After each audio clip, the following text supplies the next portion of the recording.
Pan roasting your chicken is, in my opinion, the best way to have chicken. I'll be using split chicken breasts. Why split chicken breasts and not the old standby of boneless, skinless chicken breasts? Good question. The answer is that the skin adds a lot of flavor. Do you need another reason? The other reason is that it also keeps your chicken, and here's that word that I hear some people don't like, moist. I guess a better word would be juicy. Of course, the drawback is that you have to cut the bone out yourself. This is a bit of a hassle. I suck at it. I always cut too much. Your best bet is to either buy it with the bone out, which is difficult to find, but not impossible. Wegmans sells them that way. Or ask the butcher at your grocery store if they can do it for you. They'll usually do it for free, so take advantage of that service. We're going to be roasting a couple of skin-on chicken breasts in olive oil. First, we'll season with salt and pepper. Then we'll heat up the oil. Add the chicken. Pick out a spice or herb that you like and add that.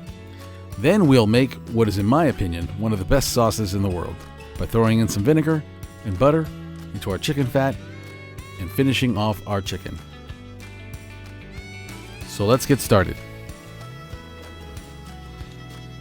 The recipe calls for 4 boneless chicken breast halves, but to be honest with you, 2 is enough. After all, I can only fit 2 in my pan. So we'll have 2 chicken breast halves with skin on them that have been deboned. Salt and freshly ground black pepper to taste. 1 tablespoon chopped fresh herbs. This is optional, but I like to use a different herb each time. 2 tablespoons of olive oil. 1/4 cup of vinegar, whichever vinegar you'd like. 4 tablespoons of cold butter, cut into small pieces. So first we're going to season our chicken on both sides with salt and pepper.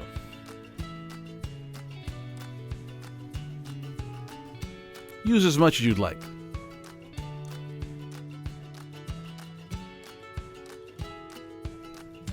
Then we're going to heat 2 tablespoons of olive oil in a large skillet over a medium-high heat until it starts to shimmer. That's where it looks like nice sort of rippling effect. Place your chicken breasts in skillet, skin side down. Sear for 5 or 6 minutes. Do not disturb until you're sure it's seared. Now you might want it on here a little bit longer than that, depending on the size of your chicken breasts. And add your spice. This time I added paprika, but in the past I've added basil, tarragon, mustard, and even thyme. Try a different one each time and see which one tastes better. Turn your chicken breast over. So we're going to cook the breast until the temperature reaches 150 degrees Fahrenheit. It should take about 5 minutes, but depending on the size of your chicken breast, it could take longer, especially if they're thicker. Once the breasts have reached the temperature of 150 degrees, add your vinegar and your pieces of butter to the chicken. I use white wine vinegar, but you can use whichever vinegar you'd like. Apple cider vinegar, champagne vinegar, whatever vinegar you got. Again, this might change the taste slightly, but you decide what you like.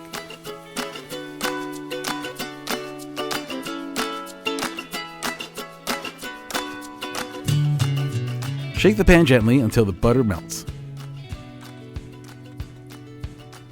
I like to spoon my sauce over top of the chicken. It's a little bit gratuitous, but I still like it. When the chicken has reached a temperature of 160 degrees to 165 degrees Fahrenheit, they're done, and you can take them out. So there you have it. We made a delicious pan-roasted chicken. We first seasoned with salt and pepper, heated up some olive oil in a pan, and seared our chicken side down to get that skin nice and crispy. Then we turned it, added some spice, and finished it off by using vinegar and butter to the chicken juices to create a delicious sauce. The chicken turned out juicy and tasty. Add some bread, mashed potatoes, and carrots, and it's a meal. Of course, this would go well with a salad or rice or anything you like to eat with chicken. Hope you enjoyed this. Happy cooking.